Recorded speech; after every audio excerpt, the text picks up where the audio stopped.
HRTPO Board members Tanya Chapman, who's the Portsmouth City Manager, and Brian Thriller, who's Southampton CAO. And welcome. Agenda item number 2 is the approval of the agenda. I'd like to request, first of all, if I may, sir, and my apologies, Mr. Chairman, Mayor, I apologize for interrupting. Mr. Chairman, I would recommend that the board consider approving today's agenda with one revision.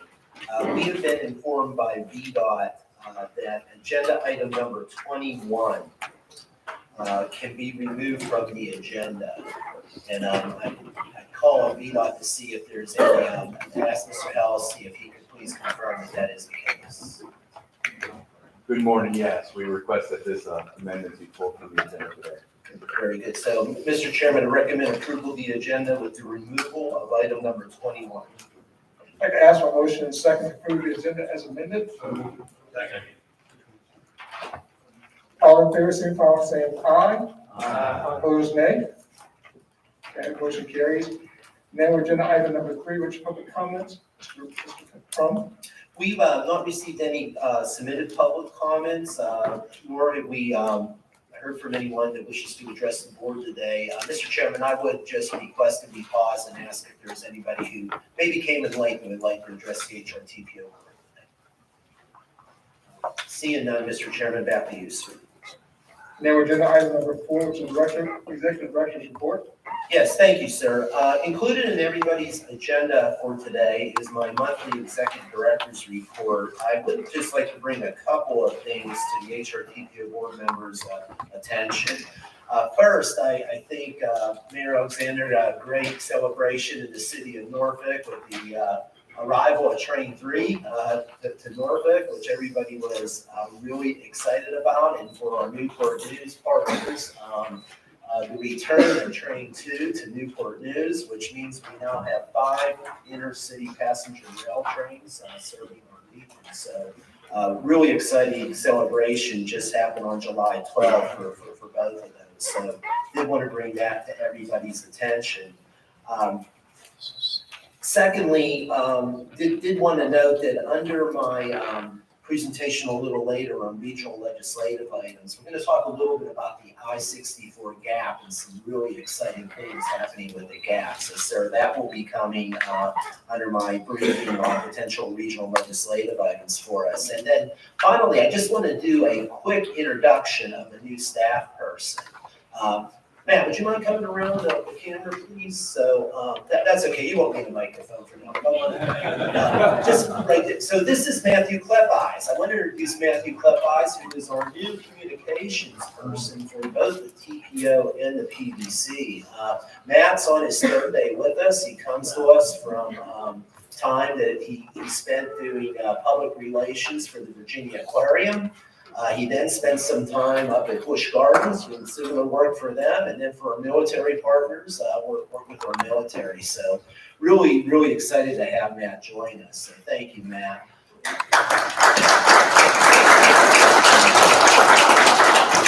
The other thing you'll recall is that as we went into the budget process, I requested funding for 2 positions. We previously had one person doing communications, civil rights, Title VI, diversity, equity, and inclusion. I really felt we needed 2 positions focusing on that.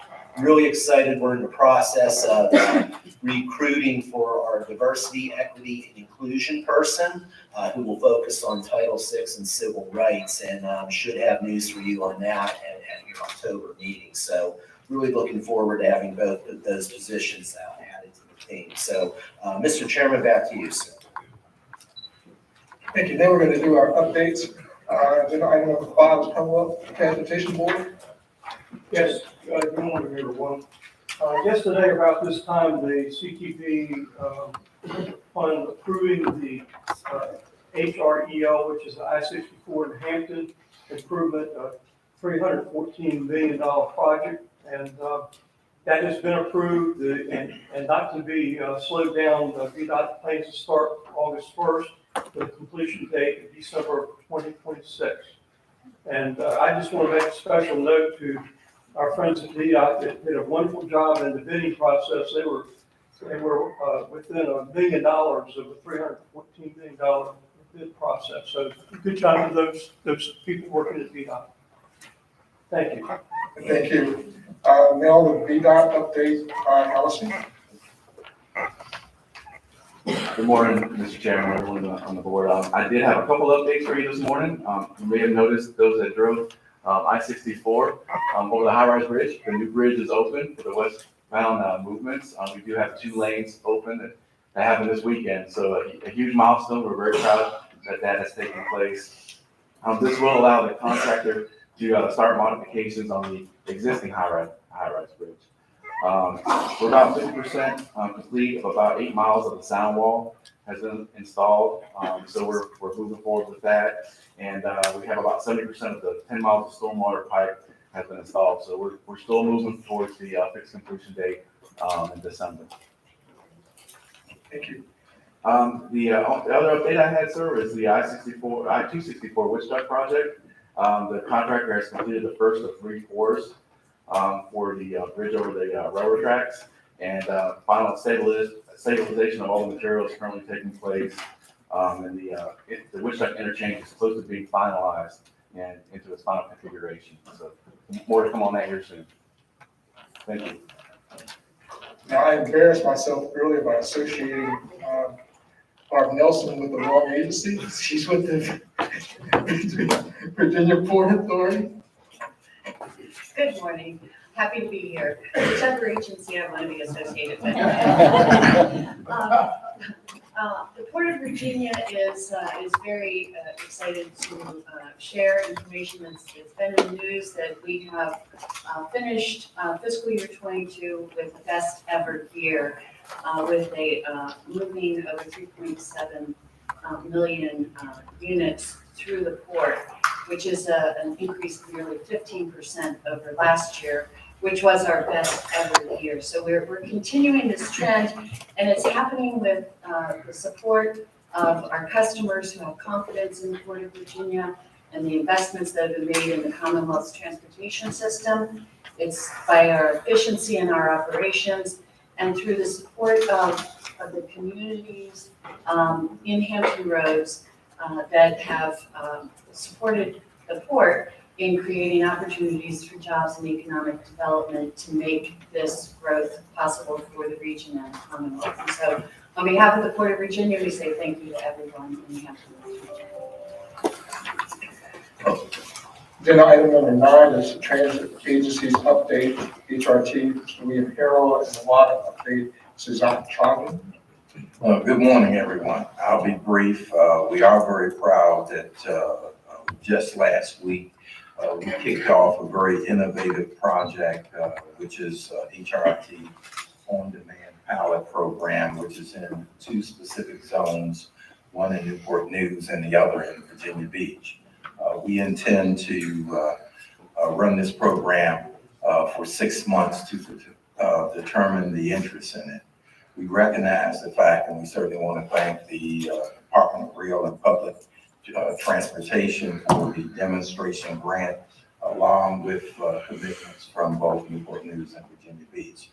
We recognize the fact that the popularity of ride-hailing services such as Uber, Lyft, and taxis can no longer be ignored by mass transit agencies. These services are popular because they allow our customers to be flexible and spontaneous in their travels. We recognize that it is important that we react and that we're agile in this very difficult environment and marketplace we find ourselves. We are hoping to be able to expand these types of services throughout our service areas where you can connect to other transit connections. We're very excited about that, and we look forward to the future. Thank you. Good morning, Mr. Chair. I think I mentioned last time, essentially we at WADA have started our latest transit strategic plan effort, which is something required by the General Assembly actually. So we look forward to doing that. And about this time next year, we anticipate coming towards the end of that effort. So as Mr. Harrell said, certainly with that effort, we look forward to different modes of service, such as some on-demand public transit as well as more frequent service and things of that nature coming out of this plan. I'd like to thank real quickly Mr. Crum and his staff, especially Rob Case and Euros Jovanovic. They helped us do a small study. It's just sort of an informal thing about potentially implementing a zero emission bus on a small scale while we work towards a larger comprehensive sort of fleet planning effort for how our fleet is going to be made up in the future. So thanks for the effort. Thank you. Now, our military liaison update, Coast Guard Lieutenant Commander Ashley Poole. Good morning, everybody. Just a few things to pass. So the Coast Guard continues to support some of the major infrastructure projects in the area to include HRTPO and CPT expansion, and of course the Port of Virginia Thimble Shoals DPU widening initiatives. We have a new deputy sector commander that's reported, Captain Peggy Britton, and so we just want to thank Mr. Utterback and Ms. Grove for arranging a briefing and a tour of HRTPO. We'll be doing that next month, so we're excited for that. And lastly, excited to see the growth at PMT as a primary staging area for the offshore wind activity in this region. And that's all I have. U.S. Navy Captain Hewitt. Morning, ladies and gentlemen. I'm John Hewitt. Since the last time we've met, we've had a new regional commander come in. Rear Admiral Chip Rock was replaced by Rear Admiral Scott Gray. Chip Rock has retired from the Navy, and he's enjoying his time away from the Navy right now. And Rear Admiral Scott Gray is coming from us from Naples, where he was the regional commander for Europe, Africa, and Central Asia. And he looks forward to meeting the region's leadership. That's all we got. Thank you. Thank you. The 13 airport representatives, Mark Perryman.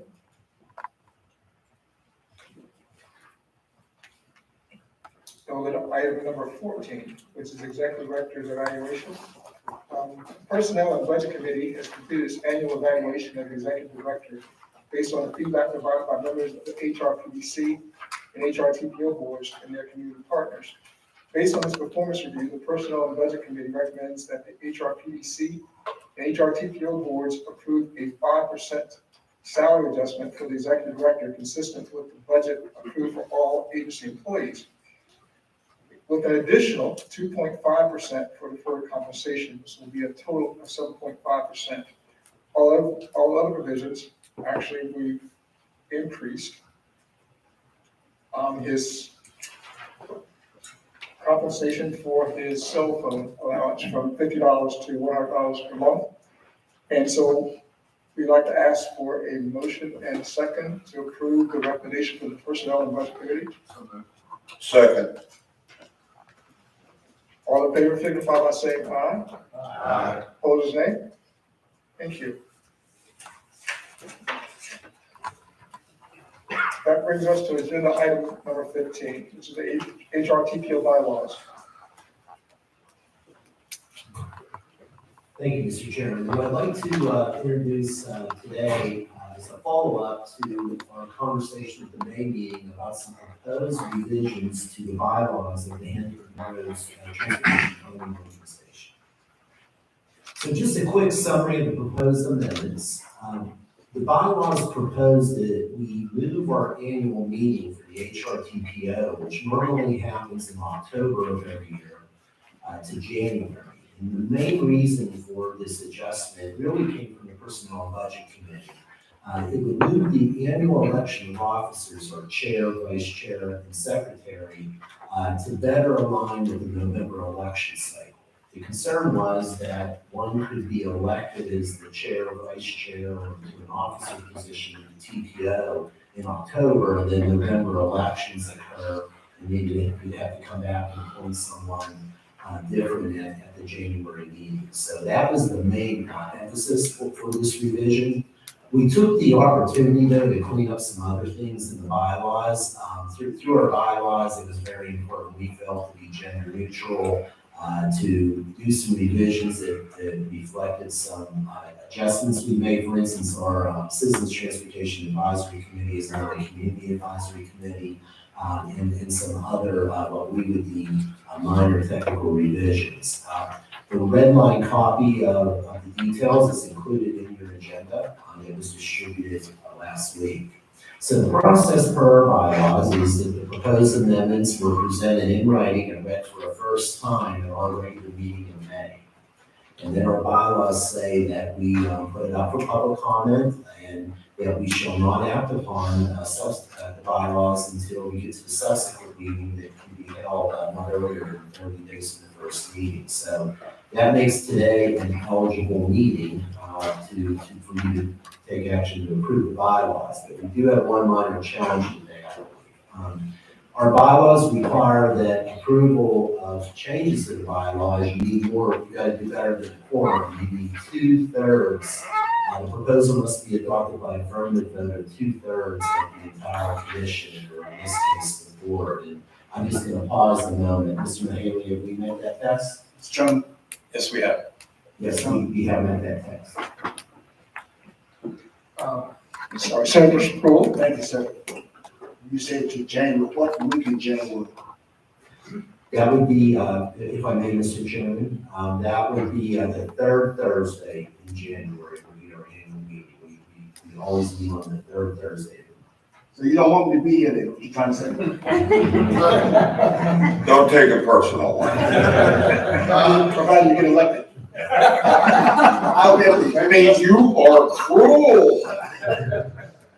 If I may, Mr. Chairman, Senator Sproul, obviously, we've always welcomed the General Assembly members and recognize that would be a conflict that will give you the opportunity to express any input at the previous meeting.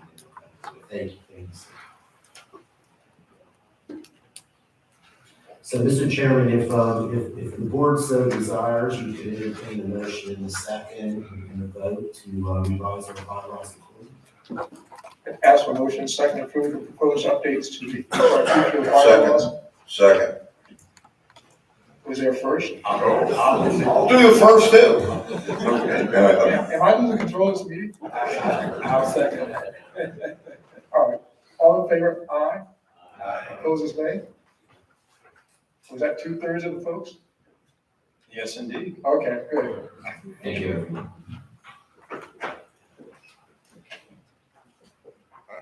All right, item number 16 is appointment of the nominating committee.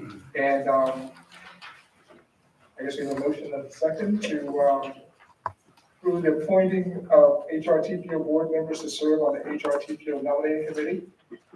Request that the nominating committee convene and provide a report to the HRTPO board at its annual meeting.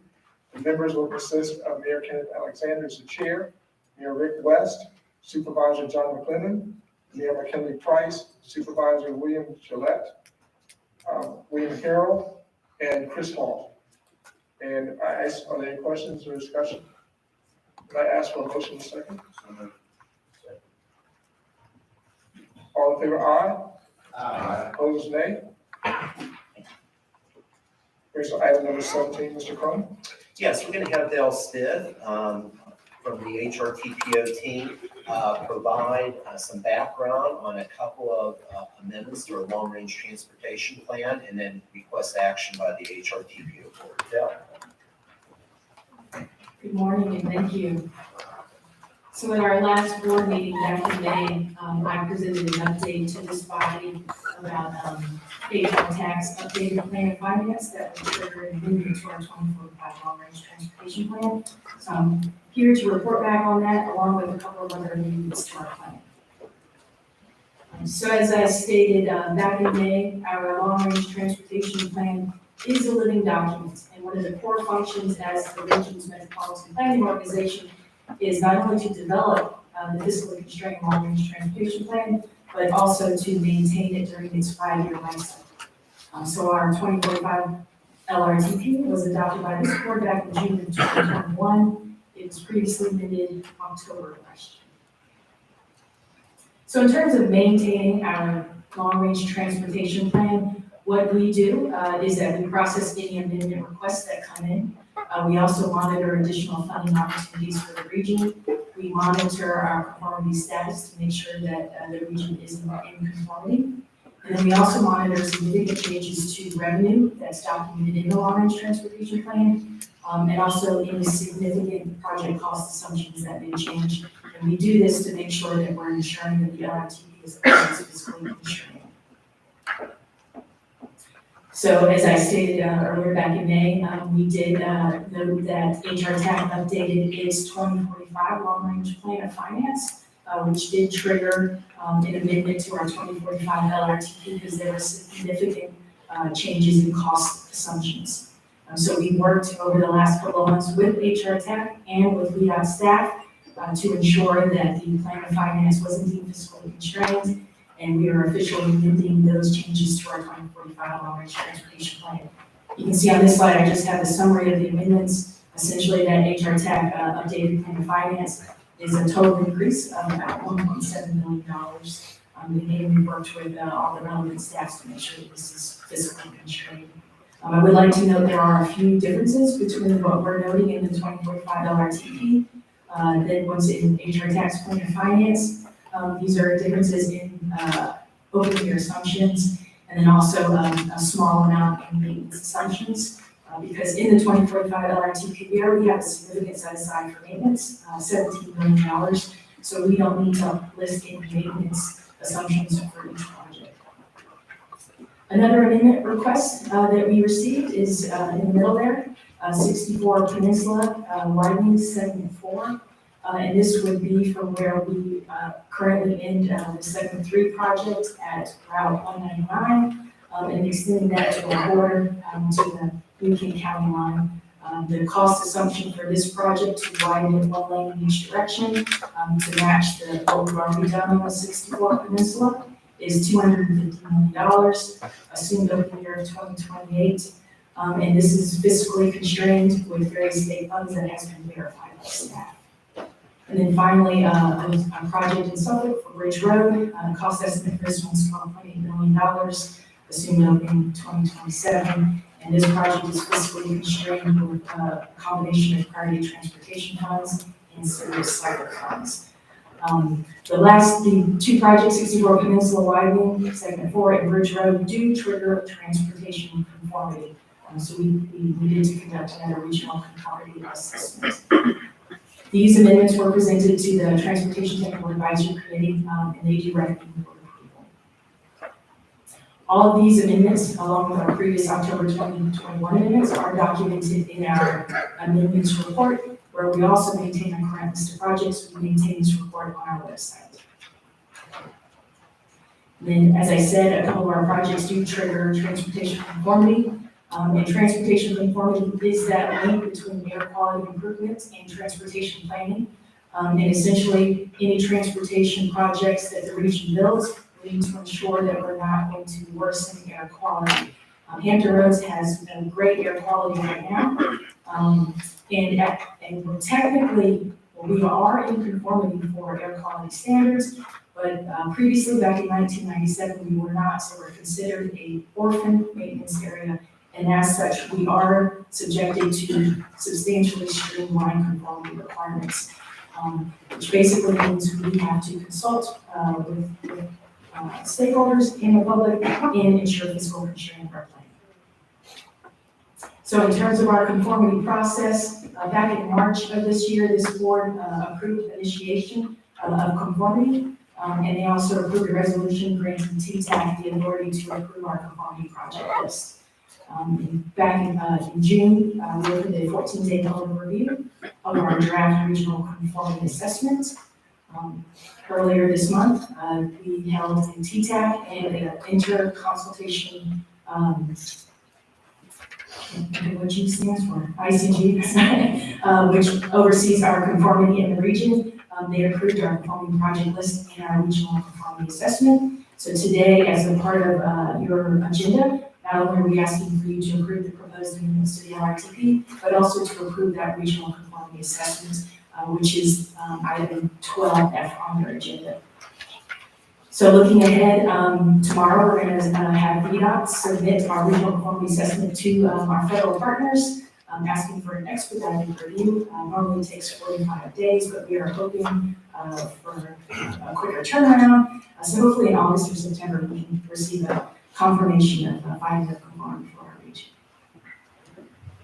So in terms of our public review, we did not receive any public comments on our proposed amendments.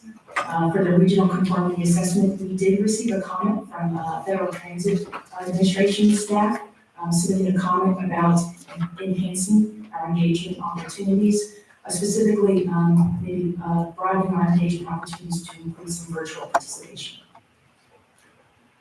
So the recommended action for you today is agenda item 17, and that is to approve the proposed 2045 long-range transportation plan ordinance. I'd be happy to take your questions.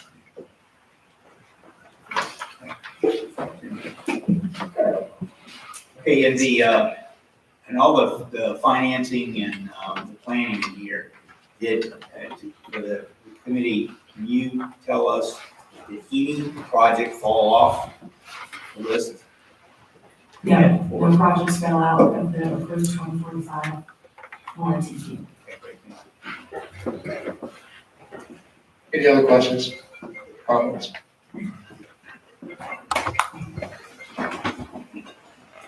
Thank you. In that case, we'd like to ask for a motion and a second to approve proposed 2045 LRTP amendments as presented.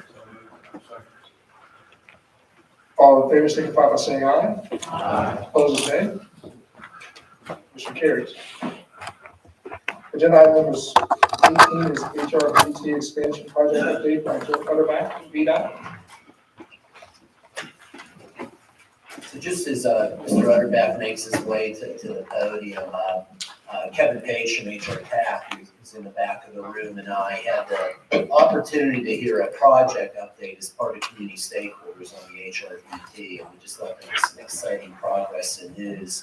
We thought bringing in Jim to talk about HRTP, and then our partners at the Chesapeake Bay Bridge Tunnel to hear a briefing on their project was just an exciting opportunity. So Jim, thank you for being with us. Good morning, Chairman, members of the TPO. I'm going to give a little bit of an update. So I'm going to go through about 10 minutes of slides.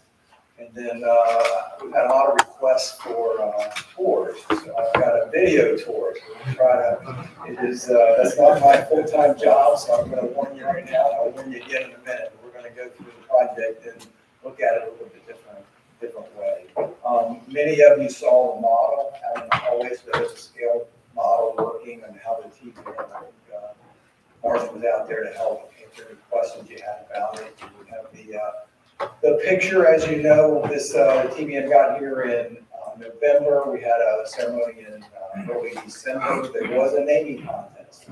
Everybody, there was a naming contest with a number of the schools competed in naming it. So they came up with Mary, which is after Mary Jackson, the Hidden Figures lady from Hampton. So it was very impressive from these schools and what they came up with. And they were judged not only on the name, but also they had to do a presentation.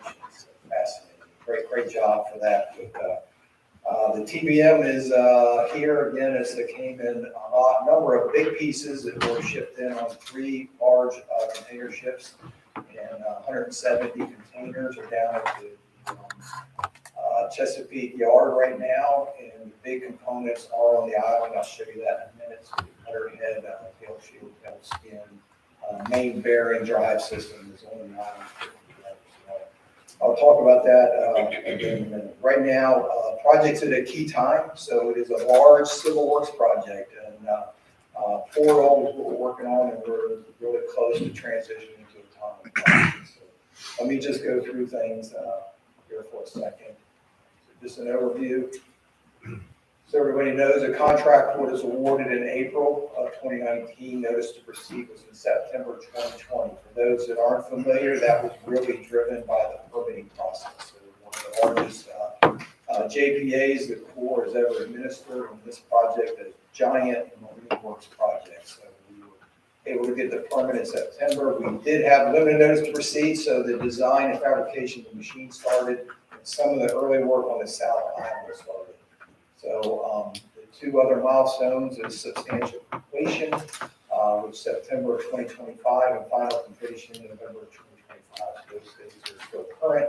I'll talk about the schedule more in just a second. So $3.9 billion is the budget for the project, and the funding, and Kevin Page is in the back of the room for the HRTPO, just a tremendous effort on funding this type of project and the effort that goes into that. So 92% of it is out of this regional gas sales tax, 8% from the state. So it's the HRTPO, VDOT, and the design builder is a joint venture, so it's an international joint venture led by Dragados, and the number 2 partner is Vinci, followed by Flatiron and Doty Compound. So we've got 4 joint venture partners. Dragados is known for the large EPB machines in Seattle, and Vinci is known for the large slurry machines. If we do have a slurry machine, I think Mike's going to talk about is that's a different machine instead of the CBDT, but it, again, driven by the geotechnical constraints. So for anybody who's not familiar with it, this is a big project. So it's 10 miles of interstate widening, starting at the Mallory Street up in Hampton, right up in this area, and going across the harbor crossing, 3.5 mile crossing of the harbor is probably the kind of iconic part of the project. But then we have another 4.5 miles in Norfolk. A couple of those miles are one actually Navy Eastman. So 2 twin 2-lane tunnels that are immediately to the west of the existing tunnels. So we expanded North Island, and we're in the process of expanding South Island to accommodate these new tunnels. We are replacing all of the marine trestle bridges. So those 4 bridges will be replaced with 3 bridges. So we'll have 2 4-lane bridges up in Hampton going to the North Island, and 1 8-lane structure going from the South Island to North.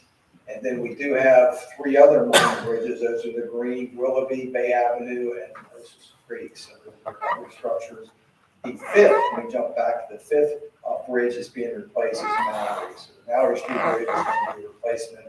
All the others are widening rehabilitation work. So due to the day, certainly across the water, we have 8 lanes of traffic. So 2 lanes in each direction, general purpose, and 2 lanes that will be towed. Next slide. Okay, so this is the project financial. So I'm going to go, the first thing I did was I briefed this board in October. So, you know, I don't know if any of you have it, but I expected that we'll just touch on the difference.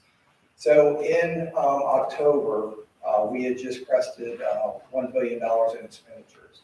So we currently are sitting right at about 1.3, almost $1.4 billion. Just in perspective, and again, I ran a district before I came over here. We started HRTPO in 2014, and to date, all of the HRTPO projects put together do not exceed where we're at now. So it's a $1.2 billion investment. We're at 1.4 moving forward. So the design build contract is 3.3. We have moved that up a little bit because we exercised an option to be able to pay the bridges that the state's paying for. From that standpoint, the net change orders is astonishingly right at $2 billion right now. So we manage that fairly tight, and that's kind of where we stand right now. So the next slide is the project schedule, and I again presented this same slide, which was presented in October. So 9 months have gone by, some changes here, so I just want to bring those up. So we have the comprehensive agreements, and that is the contract schedule. So we have not changed any milestone dates. The design builder is running behind. So if you go down, the first design builder June update, which came in the 23rd of June, and we responded on the 7th of July. So anyway, going through that, the first 5 milestones down through 6, the TBM did arrive in November as planned. The tunneling was scheduled to start next month. So it is now scheduled, about 6 months scheduled to start in February and then finish in 2025. So that's about 2 years to get tunneling done. They have looked at that quite closely. So that's where we're going. And you can see they have proposed, and their update has the substantial fixed completion pushed about 11 months. So where that stands now, I mean, everybody would ask, so that's immediately we responded in July 7th with them to provide their action plan on how they plan to bring this schedule back in from this. There's a couple options is there contractually and how you deal with schedule delay. So we are reserving all our rights as we go through this process and move forward. So that's where we stand on that right now. And we'll go from there. We can address questions at the end. Let me just touch on the update. So what has happened since the last time we talked? This is kind of a man hours. So they do report man hours each month. Prior to January 2022, they were averaging right in this 160,000 hours a month. So as you can see, it trended up with June, and I expect July to be very close with 279,000 man hours. This is construction man hours. And just in case you wanted to do the math, that's about 1,600 full-time employees. They don't have 1,600 people because they have a lot of people doing overtime and everything. That's a significant effort as they try to press up and get the portals ready for the operation. And all of the other operations across the 10 miles of construction project. So let me just touch on the north trestles, because that's the most visible thing when you come, I guess, west to east across the bridges. So this is a 4-lane bridge. The entire bridge cannot be constructed because of the tie-in at Hampton. We're inside the right of way on this project from end to end. So we've got to tie in. Basically, we've got to build half of the new structure and move traffic onto the new eastbound bridge so that we can demolish the existing bridge. So let me see if I can get kind of a picture up there. So you can see it is 4 lanes and it comes and splits. And I'll show you this in the report a little bit better. But you basically have 2 lanes that go into each of the new tunnels on the island. And that is a large typical section going across. The other thing you can see, the deck there is the temporary structure that will come into the tunnel. So we've got to get them on the temporary structure to get back in and again to get eastbound out of the way. The westbound, the first section, zone 6, is starting at the island, so you can see that. And essentially, they started out about 80% of these piles and caps done.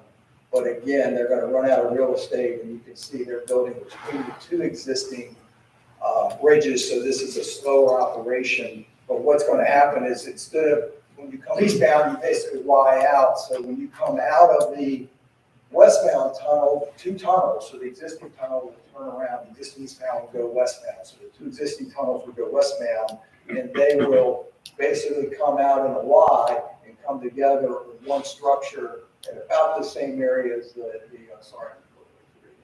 arrow and go into the bay. It won't go into Hampton. So you can see those bridges, the other bridge will be the same thing. So very complex construction with these maintenance of traffic shifts. So I think the first one, if it goes on schedule, will be about this time next year with the shift in traffic. So we're still doing that part down. The south trestle, and you've seen that, there's just a forest of piles out there right now, and the caps that started at the southbound part. So let me just show you that. So we've got all the caps completed, and the MOT trestle's coming out, so you can see we've got to move traffic onto this new trestle, temporary trestle, so we can demolish the existing bridge and we can extend the island and tie into the new trestle. So again, that's an 8-lane trestle, typical section there. So that's really operations got to stop, or they'll box themselves in on extending the island and coming off the island from the portal to the bridges. So the MOT trestle, as it is called, that temporary trestle, is casing the work right now on that part of the project. Next slide. So North Island, South Island. So the interesting thing, or good thing now, I'll show you now. I mean, you've got all facets of the construction. We're building these launching and receiving pits, which will ultimately be the portals for the project. So the North Island, 100% complete on the expansion. So you can see the stone, the size of the stone, and where the arrow is. That's all North Island new. It's about 15 acres, and you can see it extends down to where it ties in. And you can see the piles across the abutments there on how wide the 4 lanes get to go into the tunnel. The other thing I'll point out, the Hydra Mills right here, this is where the tunnel will come out and turn the machine on the turntable. So it'll come out on the inside, basically the hot lanes first, and then turn on the table and excavate back to the south island. So all of the story walls are done there, and they're doing the approach walls and also the proximity walls. A lot of effort to make sure we do not compromise the existing tunnels. And again, we're basically building all this on a sand castle that's sitting on about 50 feet of organics. So not the best soil. So the South Island, and that's where we'll spend some time as well. So the shaft excavation is complete. They just completed it. The first head wall pour was completed 2 weeks ago. That was about a 1,500-yard pour.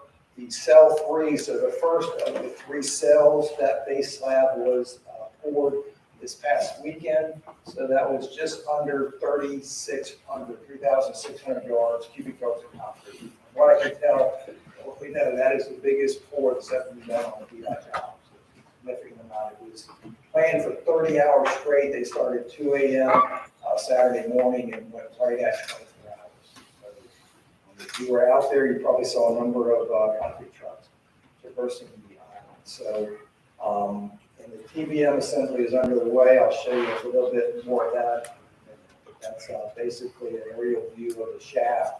You can see the main bearing here, the tail skin, the tail shields, and the Tbm parts. And here somewhere.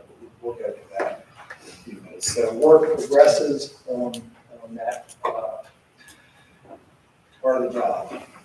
Okay, the other things, Cape Charles is where the actual tunnel is being built. So the liner segments that make up the rings of the tunnel is being fabricated at Cape Charles. So they've up to date, 4,180 segments on their way to 21,000 segments to get the 1,600 feet of the tunnel. So it's 8,000 in each direct, 8,000 tunnel in each direction.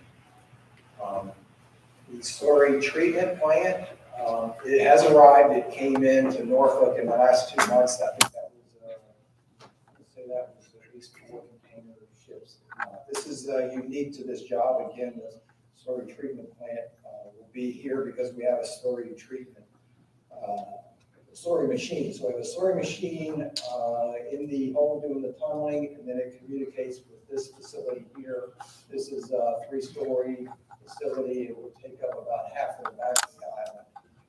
I'll show you a little more on that. So it basically is a desander, so it separates the excavated material basically from the water, and then the material is dried and goes off of the island of conveyor belt. So that's the purpose of that particular.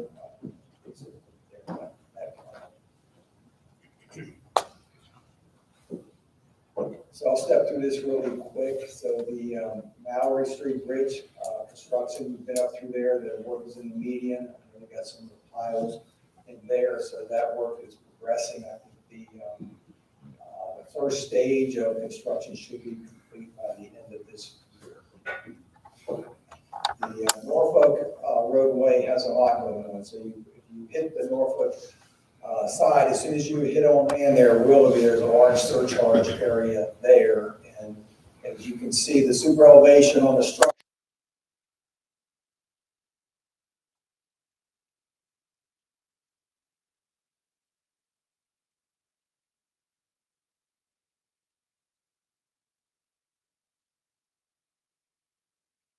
around on that bridge.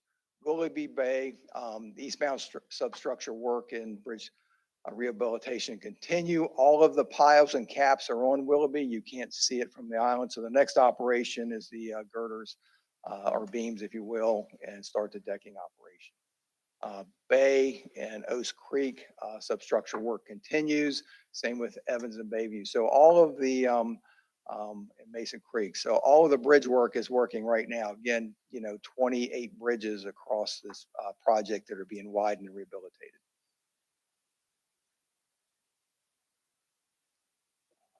So I'm going to talk about the video tour as we switch up here. Again, this is, I'm not going to quit my day job, okay? So I just had the idea to go out and shoot this Monday morning. So with little...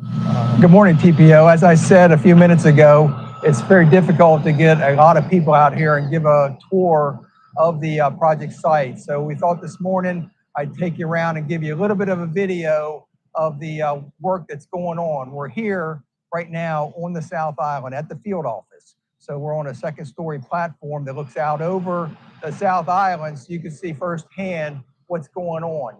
So here we go. You're looking at the north end of the South Island right now. So this is where the slurry treatment plant will be built. Right now, the concrete reinforced steel is being tied for the pad there. So behind the gray crane is the structure, basically the conveyor belt. This will take the material when it's separated after it comes out from the excavation, and this will carry it to a barge and dump on a barge and be taken away. Now you're looking at the Tbm slab. This is where the major components of the Tbm are being put together. So you see in the tent, and we'll be over there in a minute to look at the welding operation on the cutter's head itself. So you're looking at the launching pit right now. So this is where the Tbm will start. As you can see out, the white crane in the background is the Gantry Crane. So the tunnel liner segments, so the actual concrete segments that will make up the tunnel will come in by barge, be offloaded on that Tbm quay, and then the Gantry Crane will come over the shaft and lower the elements into the shaft to be placed by the Tbm. Now you're looking at the rest of the launching pit, and the Tbm has a trailing gear. In all, the cutter head and trailing gear is about 430 feet long. So we'll talk about that more in a few minutes. But off the back of the shaft is basically where you will drive out of the tunnel. So that's the portal, and we're going through ground improvement in the back of the shaft right now. So let's go over and take a closer look at things. Okay, so here's the stairwell to get us down into the shaft. Ready for stairs? We're in the bottom of the launching pit. We're about 70 feet below ground level in cell 1. So what's behind me is basically, it's called the Shuttering Pipe. So this is a sealing ring for the Tbm. So the Tbm will start its bore here on the South Island, go to the North Island, and then come back and end its bore here on the South Island. So you can see on the right where the shuttering pipe is where it will start. So you can see the pink marks on the concrete wall. That is where the Tbm will do its return trip and break through, and basically that'll be the completion of the tunneling. So you can see how close these tunnels are together. The tunnel boring method allows you to keep these tunnels close. So to talk about the Gantry Crane, it will come across the shaft here. So what you're looking at is the shuttering pipe, but also the head wall. So that concrete is going to come all the way to the top of the shaft, and there will be a rail, and that's how the Gantry Crane will come across and lower the liner segments into the shaft. So both of these tunnels, when we're complete, will be carrying traffic eastbound. So they'll be coming out, and both tunnels will then come together in the roadway. And we'll show you some more of the shaft here in a second. So we're up here in cell 2, taking a look at where the tunnel boring machine will go into the head wall and then the slurry walls. One of the things with concern is just getting the machine through the concrete into the island to do the boring. So one of the things that the joint venture's done is soft eyes. So what you're looking at inside the ring, the concrete, they've actually taken out some of the concrete, the stronger concrete, and put in a leaner mix to make sure they don't damage the cutter tools, the center tools, and the cutter head. So now we're going to swing around from cell 1 to cell 2. Again, this is going back out of the shaft from here. So let's look at cell 2. We'll talk more about cell 3 in just a minute. We're up on cell 2 on the platform we just looked at from cell 1. So what you're looking at here on the right is the pour we just did in cell 3 over the weekend. So Saturday, they poured 3,700 yards of concrete. So this is actually reinforced concrete, steel reinforced concrete. It's about 7 feet thick, and it goes the whole span of cell 3. So we'll go up there in a minute and take a look at that. It's still covered up from the pour this weekend. So we're in cell 3 now. This is the pour that I just talked about. It was 24 hours for these guys to make this pour. And you can see it's about 170 feet wide and about 150 feet long. You can see the entire shaft is about 350 feet long. So it's a full football field inside of what we've excavated out. So that's what we have right now from the standpoint of 3 going to 2 to 1 in the shaft. So we've just turned around at the top of cell 3 and we're looking southward toward the existing bridge. So this whole area in here is significant ground improvement for the traffic and actually the portal when you come out of the tunnel. You can see on the right one of the jet grout machines that they're using to help do the ground improvement. The crane in the far distance to the right is actually setting the piles for the south trestle that's going to come into the island and tie into the island just off the edge there.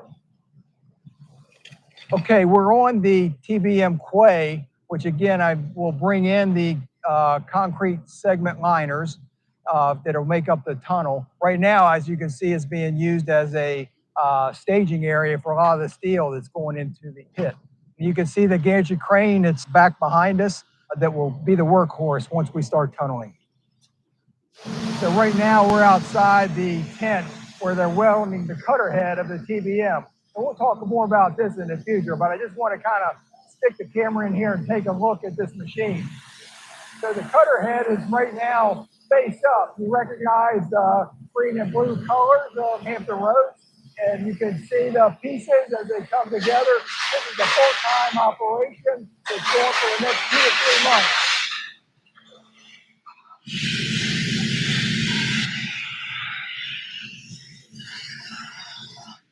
So this is just a look at the tail skin and welding that together as well. So this goes with the TBM, and to the left of that, you can see the other components of the TBM that will be put together. So I've talked about the reinforced concrete with the steel. So there's a tremendous amount of steel going into the job. So you see in front of me, this is actually the slurry treatment plant platform. This is about 4 foot thick steel reinforced concrete, and it's back-breaking labor. It's a lot of hard work. It's been out here for 2 years tying this steel for everything that's going inside the, all the concrete you've looked at is reinforced with this kind of bar steel. 2.5 million pounds of steel just in that slab. Okay, we're on the North Island looking north. I'm actually standing on what will be the receiving pit. So this is where the tunnel boring machine from the South Island will come to the North Island and break out right about where we're standing. And then it will turn on a turntable on this round area here and start the bore back. Right now, you can see behind me is the machines, the Hydra Mills, and this is what's doing all of the deep walls. So the walls that you saw on the South Island, all of those concrete walls are built with these machines that you're looking at straight ahead. So with the big round wheel, those are the Hydra Mills, and they basically excavate down. On the South Island, we went down to 180 feet. This particular one is doing the approach section into the tunnel. So this is what you'll be driving, basically where all the red cranes back behind you. We'll go take a look at that in a minute, but that's where the bridge is coming into the island, and you're gonna go into the tunnels right about where we're standing now and go to the South Island from the North Island. Anybody that went out in October? So we're standing on a platform on the west side of the North Island. This is for access around the receiving pit that we were just standing on. And we're looking north. So what you can see north is all of the cranes that are doing the north trestle work. So we'll go up there in a minute and take a closer look at those. But here's a good perspective. Again, this whole island, 15 acres, was not here a year and a half ago. So we've built the island and are actually building the approach structure coming into it. We're at the north end of the North Island. This is where the trestle will be coming in. And behind me, you can see permanent works for both the eastbound structures. So the 4-lane will come and split into 2 lanes and feed into the 2 tunnels. So that brings us to the end of the tour for today. So you can see a lot of work's been done in the last 6 to 8 months. So more to come as the construction continues, and we can provide another update in the future. Thank you. Again, I just thought that would be good to share with the team. It was kind of off the hip, last minute. Brooke and the communications folks went crazy when I wanted to do it, but it gives you a feel for the construction. It's a good time. All of this will change. You won't ever see the cell like that again. It's going to be a finished tunnel. You actually drive out. That back wall is reinforced with a fiberglass bar. So of the shield, because you will actually demolish that when we come with the portal coming out of the tunnels from that standpoint. So that's all I had. Any questions? All right, thank you. I think applause is appropriate.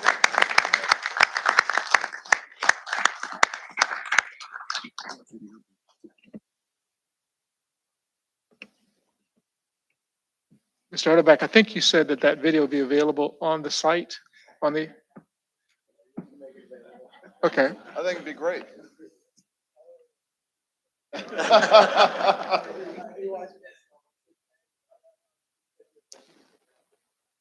We're fine. Agenda item number 19, Mr. Crum. Yes, and first, Mr. Utterback, I don't know. I mean, there's some skills there I haven't seen before. So the compliments, that was outstanding, and I think much better than anything you could see being on site. So thank you so much. So we're really excited now to have the partner presentation, Mr. Chris here from the Chesapeake Bay Bridge Tunnel, and to talk about their exciting project as well.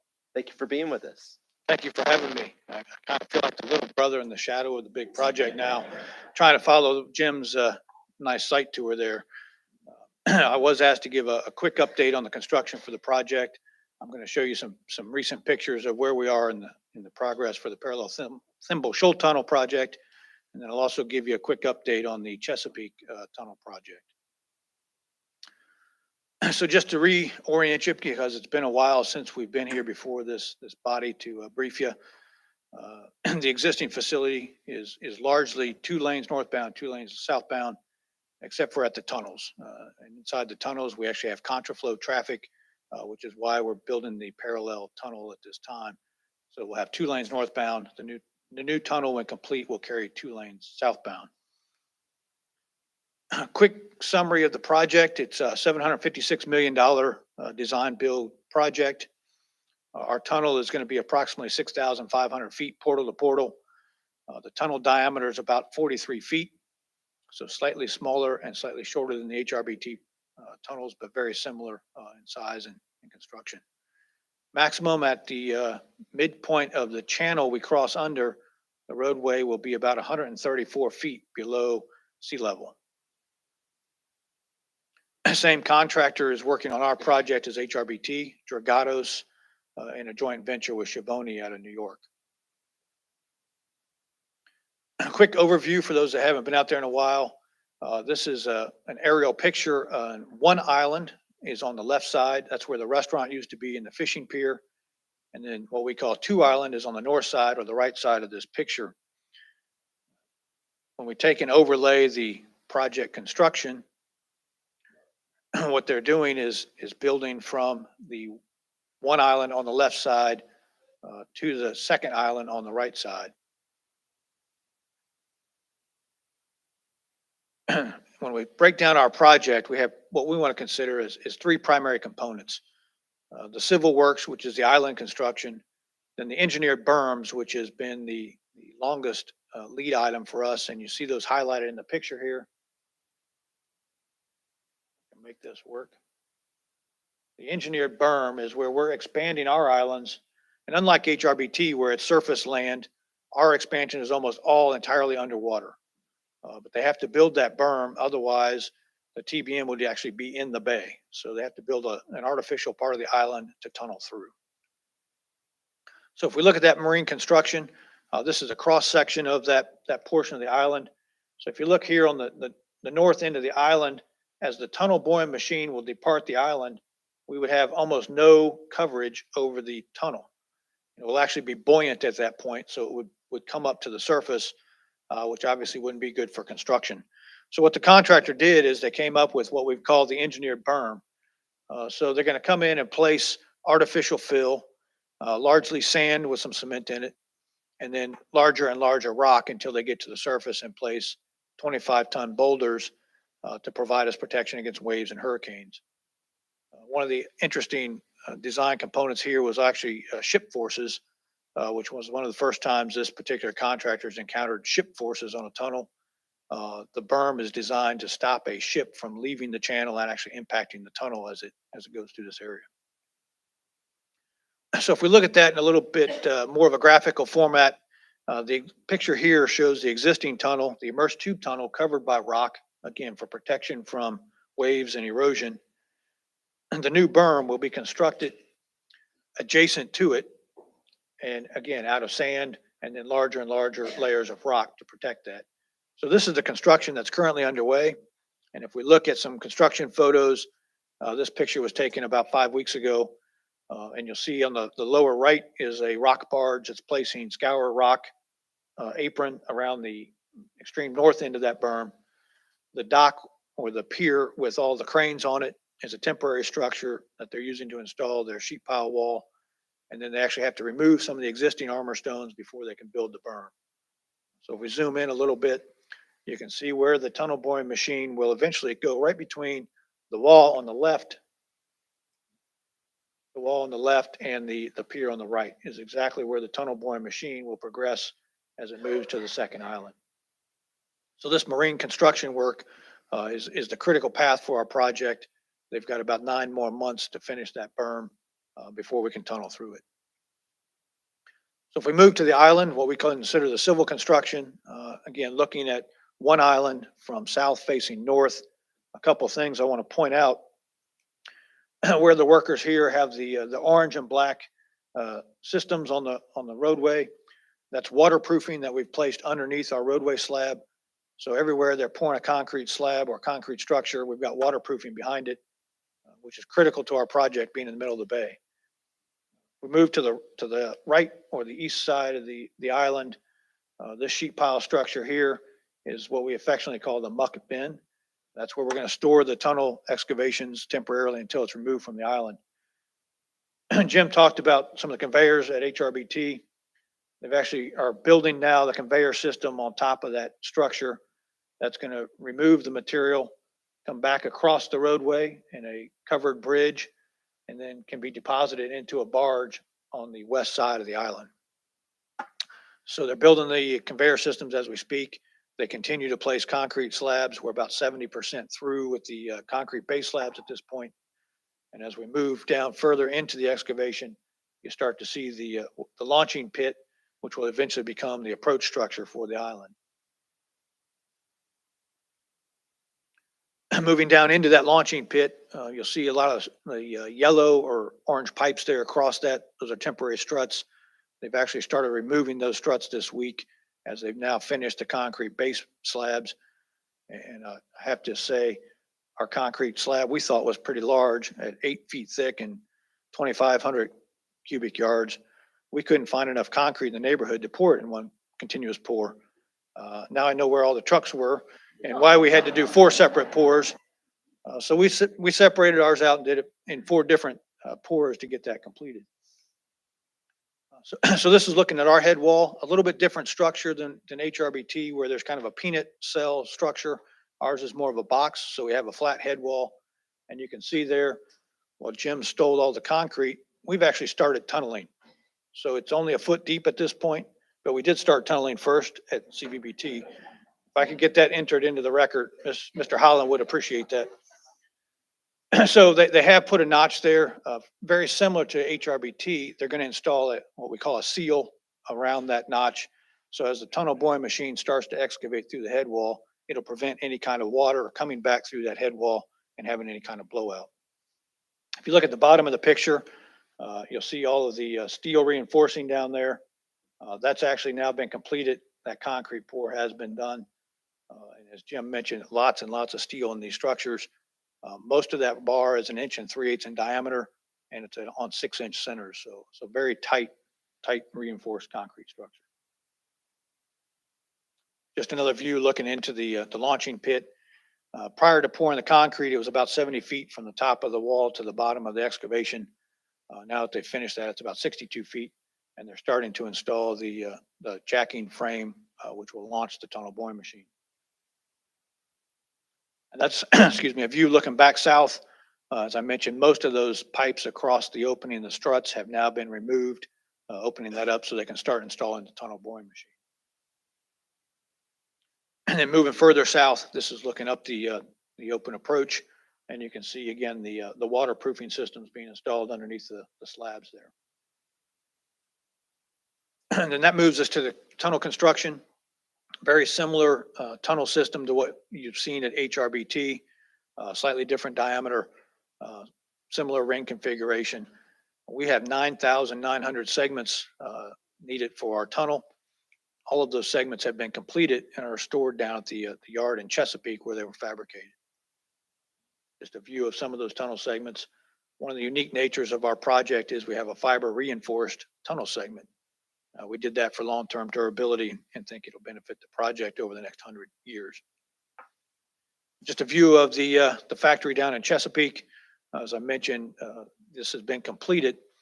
The contractor installed a special purpose facility there, constructed all the rings, and as you look at these pictures, they're stored on site waiting for the tunnel boring machine to get up and running. Tunnel boring machine itself has arrived in the region. I like to say all the parts are in the neighborhood. Some of them are at NIT, some are over at Newport News Marine Terminal, and some have been moved to Little Creek Harbor. The contractor is starting to assemble the pieces and parts, very similar to what you see at HRBT. Over the next several weeks, they'll be moving some of those pieces to the island. It'll take them about 6 months to get it fully reassembled and back in the hole and ready to go. Some additional parts at Norfolk International Terminal. And of course, on the financing side, I'd like to point out all of the project is financed solely from toll revenues at the facility. So we have no state or federal funds in the project. We do have a TIFIA loan that funds about 30% of the project. We have a VTIB loan that funds about 4%. And then the rest of it comes from our general fund and a set of toll revenue bonds that we issued for the project. Moving over to the parallel Chesapeake Tunnel project, this will complete the overall widening of the entire facility. So if we look at Chesapeake, it is a very similar concept to what we have at Thimble Shoal. We'll move from what we call a 3-island up to 4-island with a parallel tunnel system. And very similarly, we expect to leave the existing island and enter the 4th island to the north. So very little island expansion as opposed to what you see at HRBT. And that's a bit of a challenge for us. We're in typically 30 to 40 feet of water. So it's much more expensive to build land structures over here versus what we see at HRBT. And the preliminary engineering has all been completed for the project. We have a record of decision for the National Environmental Policy Act. The NEPA work has been completed. We've finished all the geotechnical investigations, both on the marine side and the land side. We've drafted the technical requirements. We had no right-of-way necessary for the project. So we're ready to move to procurement as soon as we identify the funding for the project. Under our current financial plan, based on the existing revenue stream that we have, it will probably be 10 years before we can build the project unless we find some seed money to get it started sooner. With that, Mr. Chairman, I'll take any questions. Any questions or comments from Mr. Christ? Mr. Chair? Yes. Mike, Can this boring machine be used on the Chesapeake Channel 10 years from now? Is that the plan? Was completed the existing boring machine for the parallel Chesapeake tunnel. If we move straight from one project to the other, certainly we could do that. We looked at potentially purchasing that machine from the contractor, but do not believe that would be advantageous if the tunnel's constructed 10 to 15 years from now. Because the technology changes so much in the tunnel boring machines that we expect it may be different 10 years from now than the machine we're using now. Any other questions or comments? Thank you for an excellent presentation.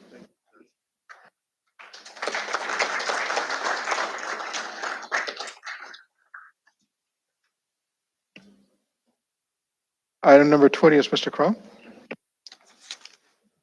Thank you, Mr. Chairman. So those are two very hard acts to follow, and I will do my best to be brief with this introductory presentation. Just to stress, no action required today, but we do want to begin the conversation about our regional legislative priorities. Obviously, with General Assembly just ending recently, I look back at the legislative liaisons. They're gearing up for a special session in September, and then it's going to be time to start thinking about what our priorities will be as a region as we head towards General Assembly session beginning in January of 2023.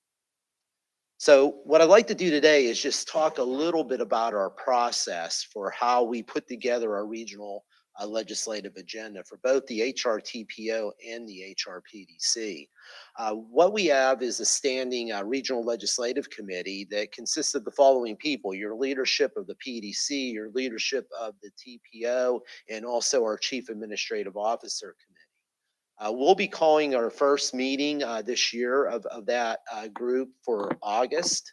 And that group will be working on a recommendation that they'll bring forward to both boards for you to consider, probably at either your October or your November meetings. Now, what we will be doing when we bring those legislative committee meetings and convene them, we like to bring in our legislative liaisons from the local governments. You've heard me talk about the collaboration that, and several of them are in the back of the room today, but we're always excited about the collaboration between our local legislative liaisons. We'll be having conversations with our Chief Administrative Officer Committee on potential legislative priorities. Our Community Advisory Committee, we will be providing them opportunity for input in August at their August 11th meeting. And this all then allows us to bring forward to both boards in October and November our regional legislative agenda for your endorsement and approval. And if we can do it in October, it makes it a little better because then we can get a briefing before the Hampton Roads Caucus and begin preparing our General Assembly members on what some of the important issues are going to be for us as we point towards the upcoming General Assembly session. So just a couple of things about the regional legislative agenda, and I talk about this every year, but the first couple, these are basic points, but they're so important. First off, all of our local governments have very detailed local legislative agendas. Our regional agenda is intended to be complementary, not in conflict with those local legislative priorities. On our regional legislative agenda, to be honest, a shorter strategic list is better. And it's really important that anything that ends up on our priority list be unanimous, that being all 17 local governments agree.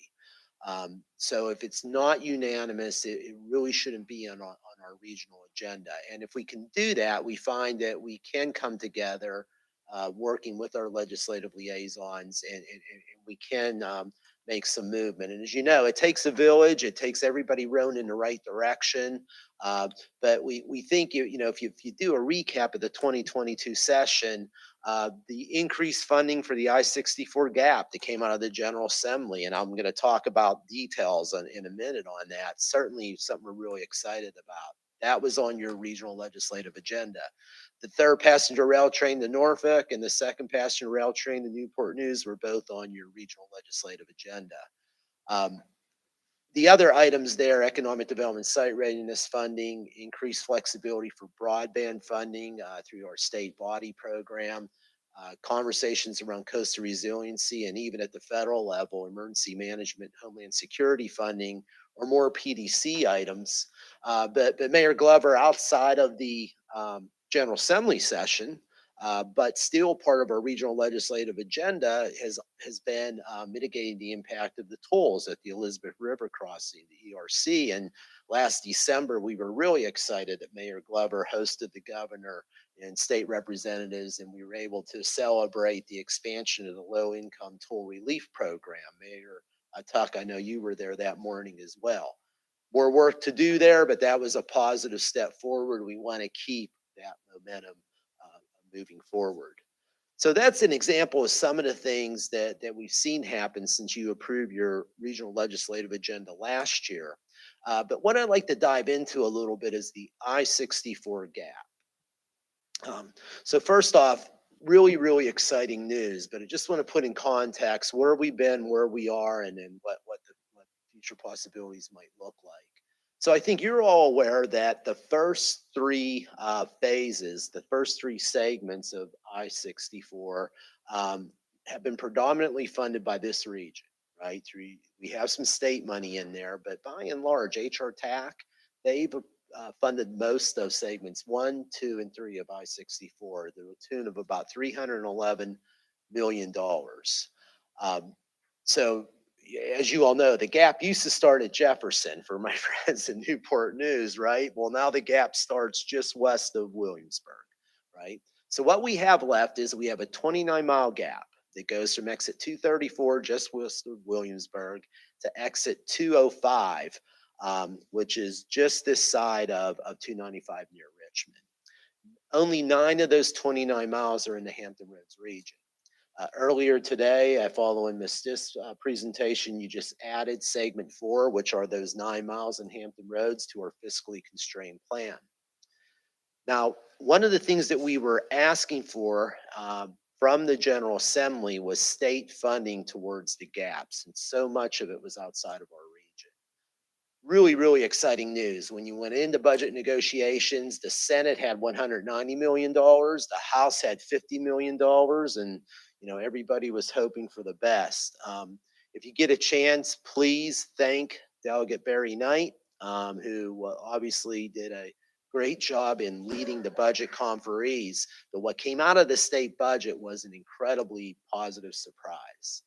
In year 1 of the state budget, there's $300 million dedicated to the I-64 gap. And I apologize, let me jump back up. The total cost of the,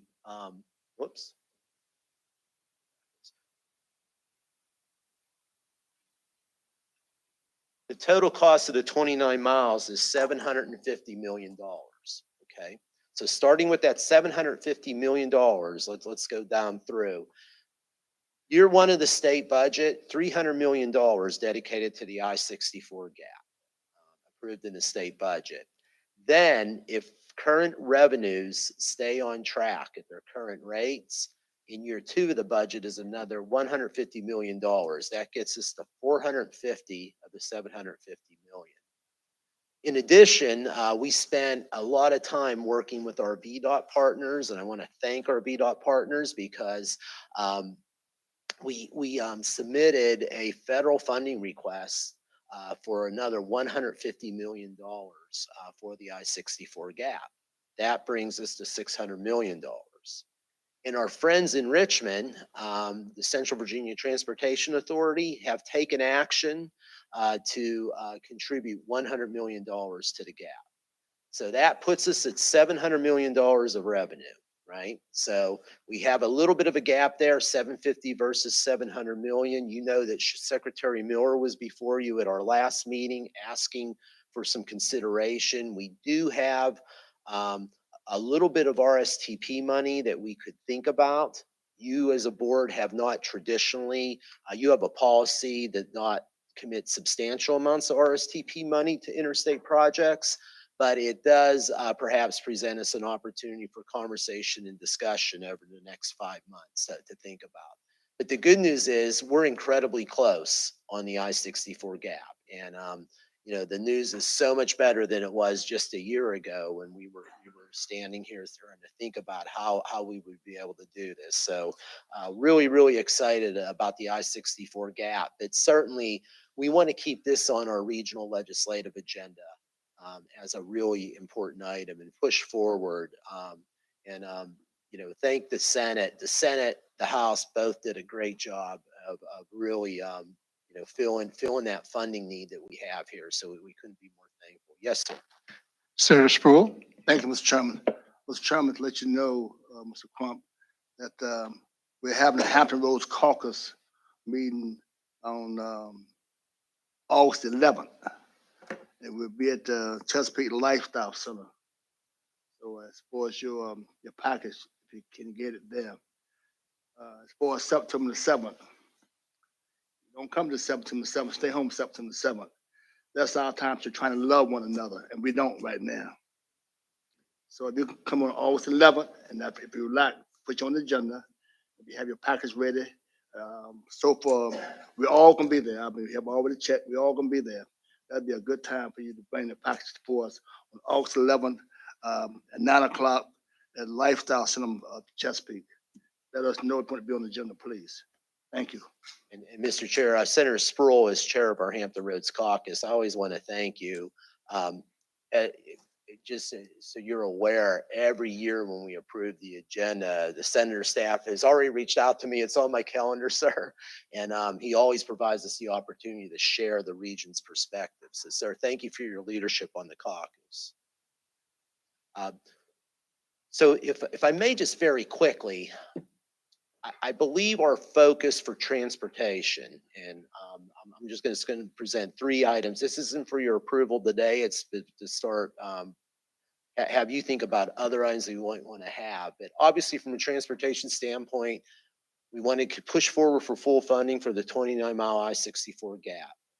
We want to continue to work through our ERC task force formed by the TPO and mitigate the impacts of the toll agreement, the Elizabeth River crossings, particularly on our low-income residents. And you've all pointed out just how far-reaching those tolls are and their impact for our region.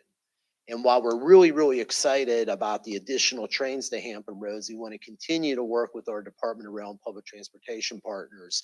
Let's try to identify some projects so we can get funded that make the trip from Hampton Roads up to that main line at I-95 faster, more efficient, more reliable, so we can get more and more people riding our passenger rail trains. So those are items, Mr. Chairman, that I have outlined as a beginning point for conversation for transportation. There will be a number of other items that we'll be talking at the PDC meeting about today.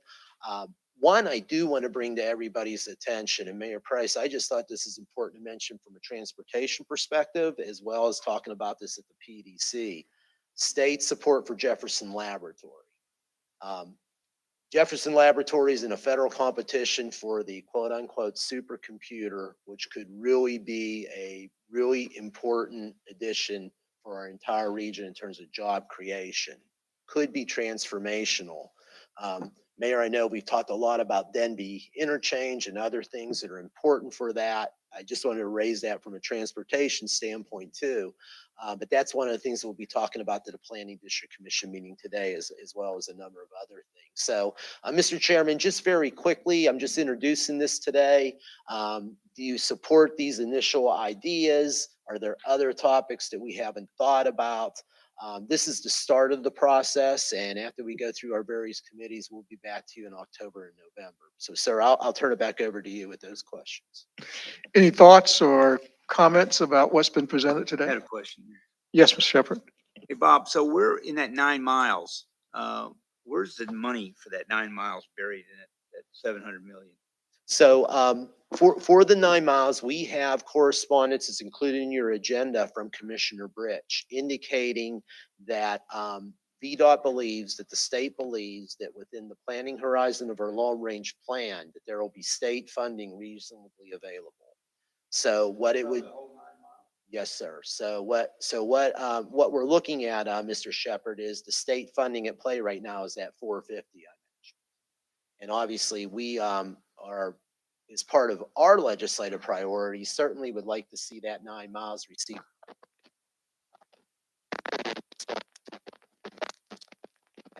So the 700 million does include our 9 miles.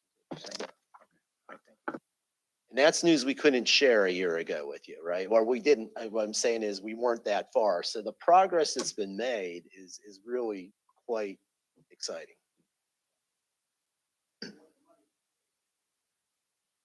You turn your mic on so we make sure everybody hears that out for the record. If you want the money, it will be included. 9 miles. Thank you. Any other questions or comments? Observations? Thank you. Thank you. And we'll be back in October.